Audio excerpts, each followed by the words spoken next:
ہم انشاءاللہ تعالی سورہ آل عمران کی آیت نمبر 180 سے آنورڈ سٹارٹ لیں گے۔ اعوذ باللہ من الشیطان الرجیم، بسم اللہ الرحمن الرحیم۔ وَلَا يَحْسَبَنَّ الَّذِينَ يَبْخَلُونَ بِمَا آتَاهُمُ اللَّهُ مِنْ فَضْلِهِ هُوَ خَيْرًا لَهُمْ بَلْ هُوَ شَرٌّ لَهُمْ سَيُطَوَّقُونَ مَا بَخِلُوا بِهِ يَوْمَ الْقِيَامَةِ وَلِلَّهِ مِيرَاثُ السَّمَاوَاتِ وَالْأَرْضِ واللہ بما تعملون خبیر۔ ہرگز گمان نہ کریں وہ لوگ کہ جنہیں اللہ تعالیٰ نے محض اپنے فضل و کرم سے دنیا کی زندگی میں کچھ نعمتیں دے رکھی ہیں کہ یہ ان کے لیے خیر ہیں، بلکہ اس میں تو ان کے لیے شر، برائی چھپی ہوئی ہے۔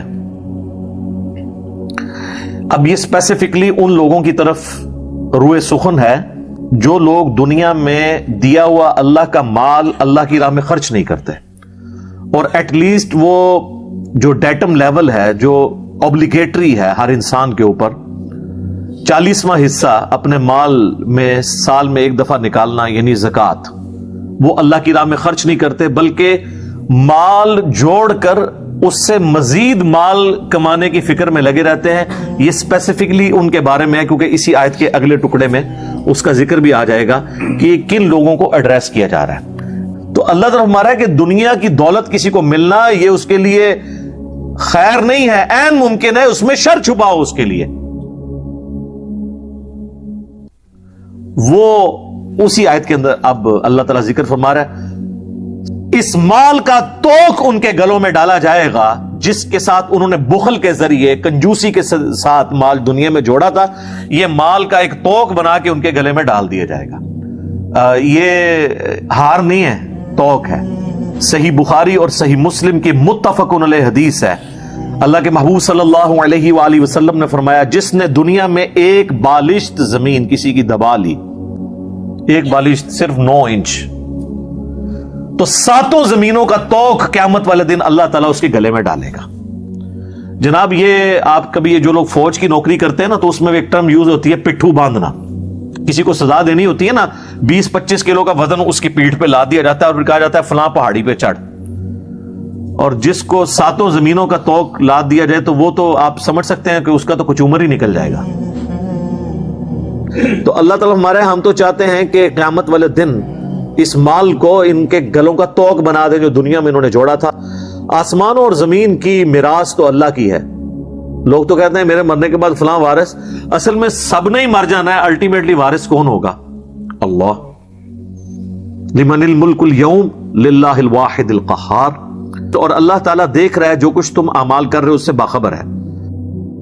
لقد سمع الله قول الذين قالوا إن الله فقير ونحن أغنياء سنكتب ما قالوا وقتلهم الأنبياء بغير حق ونقول ذوقوا عذاب الحريق۔ اللہ نے سن لی ہے ان لوگوں کی بکواس جنہوں نے کہا کہ اللہ تو فقیر ہے اور غنی تو ہم ہیں۔ یہ یہودی تھے، یہ جس طرح پانڈ قسم کے لوگ ہوتے ہیں نا، دین کا بھی مذاق بنانے والے، اور یہودیوں میں یہ بہت چیز تھی، چرب زبانی۔ کہا گیا کہ کہنا حتتن، اے اللہ ہمارے گناہوں کو معاف کر دے، جب جیریکو سٹی میں داخل ہونا ہے، یروشلم فتح ہوگا، انہوں نے کہنا شروع کر دیا حنتتن، ہمیں گندم چاہیے، الفاظ کو بگاڑنا۔ کہا گیا کہنا تم نے سمعنا و اطعنا، سنا اور ہم نے اطاعت کی، یہ کہتے تھے سمعنا و عصینا، سنا اور نافرمانی کی، ہر چیز کو بگاڑ کے الٹی بات کرنی۔ اور یہاں پر بھی انہوں نے مزاح کے طور پہ یہ بات کی کہ اللہ فقیر ہے، غنی تو ہم ہوئے، کیوں؟ دیکھو اللہ تعالیٰ بار بار کہتا ہے کہ مجھے قرض حسنہ دو، اللہ کی راہ میں خرچ کرو، تو امیر تو وہ ہوگا جو خرچ کرے، جو مانگ رہے ہم سے وہ تو خود غریب ہے۔ استغفر اللہ تو بولی. اس پہ اللہ کی ورڈکٹ دیکھیں. ہم ایک ایک چیز لکھ رہے ہیں جو یہ بکواس کر رہے ہیں. یہ پرسنل نوٹس بنانے کے لیے نہیں, قیامت والے نامہ اعمال سامنے رکھنے کے لیے. یہ کہا کرتے تھے دنیا میں, آؤ نا, اب دنیا میں تو کھلی چھٹی تھی, اب تمہاری گرفت کریں گے. اور ان کا وہ بڑا جرم جو انہوں نے نبیوں کو قتل کیا بغیر کسی وجہ کے, حق گوئی کے اوپر, یہ بھی ان کا ہم نے جرم لکھا ہوا ہے. اور پھر ایک وہ دن آئے گا, ہم کہیں گے چکھو اس آگ کے عذاب کا مزہ.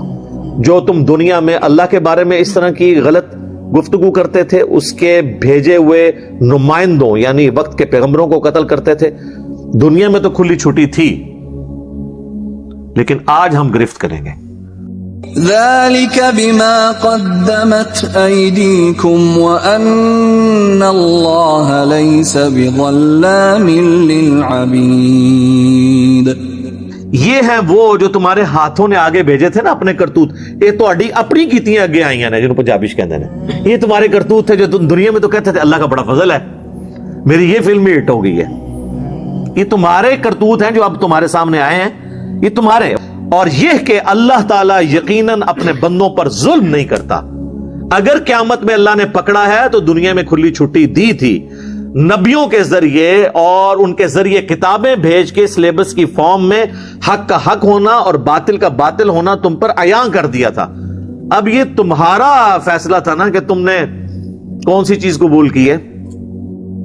الذين قالوا إن الله عهد إلينا ألا نؤمن لرسول حتى يأتينا بقربان تأكله النار قل قد جاءكم رسل من قبلي بالبينات وبالذي قلتم فلم قتلتموهم إن كنتم صادقين. ابھی یہودیوں کا ذکر آ رہا ہے. دل بےمان تے اجتا ٹھہر. اگر دل بےمانی پہ اترا ہو تو آپ لیم ایکسکیوزز, جھوٹے بہانے بہت سے گھڑ لیں گے. نبی علیہ السلام پہ ایمان نہ لانے کا ایک بہانہ انہوں نے یہ بھی اڈاپٹ کیا کہ اللہ نے ہم سے یہ عہد لیا تھا کہ صرف اس پیغمبر کو ماننا ہے جو یہ معجزہ دکھائے کہ وہ اللہ کے لیے قربانی لا کر اوپن میدان میں رکھے اور ایک غیبی آگ آئے اور اس قربانی کو جلا کے راکھ کر دے. کیونکہ یہ بنی اسرائیل میں یہ ہوا کرتا تھا. مال غنیمت, جنگوں میں جیتا ہوا مال, چونکہ جنگ میں کافروں کا مال ہتھیانا اس کا مقصد نہیں ہوتا, مقصد ہوتا ہے اللہ کے دین کی سربلندی. اسی لیے اگلی امتوں میں جو مال غنیمت ہوتا تھا نا, وہ کسی کو دیا نہیں جاتا تھا مجاہد کو, بلکہ وہ اوپن میدان میں رکھا جاتا تھا. ایک غیب سے آگ آتی تھی, اس کو جلا کے راکھ کر دیتی تھی تاکہ دنیا کی لالچ کے لیے کوئی کام نہ کرے.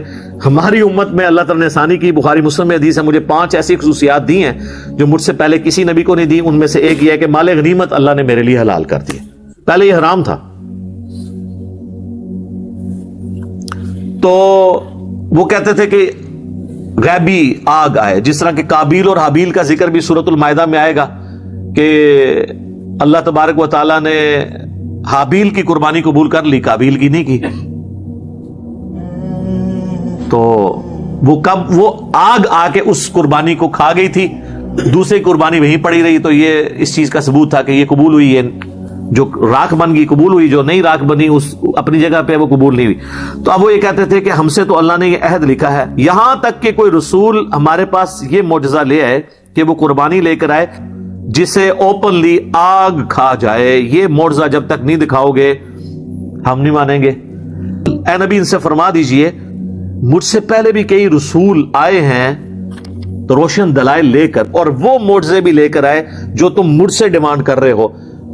تو تم نے ان پیغمبروں کو کیوں قتل کر دیا تھا اگر تم سچے ہو اپنی بات میں؟ ان کے لیے کوئی اور بہانہ کر لیا ہوگا. یہاں بھی یہی ہوتا ہے. آپ کوئی دین کی بات کریں, کہتے ہیں ڈگری لے کے آئے, ڈگری لے کے آ جائیں تو کہتے ہیں نہیں ڈگری تو آپ نے لی ہے لیکن وہ تو فرقہ ہی گمراہ ہے. تو اینڈ رزلٹ تو پھر لگتے بشکار ہی رہا نا. فَإِن كَذَّبُوكَ فَقَدْ كُذِّبَ رُسُلٌ مِّن قَبْلِكَ جَاءُوا بِالْبَيِّنَاتِ وَالزُّبُرِ وَالْكِتَابِ الْمُنِيرِ اگر یہ جھٹلا دیں آپ کو تو اے اللہ کے نبی آپ نے اس پہ زیادہ پریشان نہیں ہونا. یہ تو وہ قوم ہے یہودیوں کی کہ یہ تو اپنے خاندانی پیغمبر جو یہودیوں نسل تھے آپ سے پہلے کئی پیغمبروں کو یہ جھٹلا چکے ہیں, جو کہ روشن دلائل بڑے بڑے موڈ ان کے پاس لے کے آئے تھے اور صحیفے اور روشن کتابیں لے کے آئے. یہ تو اتنے ناہنجان ہیں, انہوں نے اپنی بنی اسرائیل میں پیدا ہونے والے پیغمبروں کا انکار کیا. آپ تو پھر بھی بنو اسماعیل میں ہیں, آپ کے ساتھ تو ان کا جیلسی فیکٹر بھی ہے.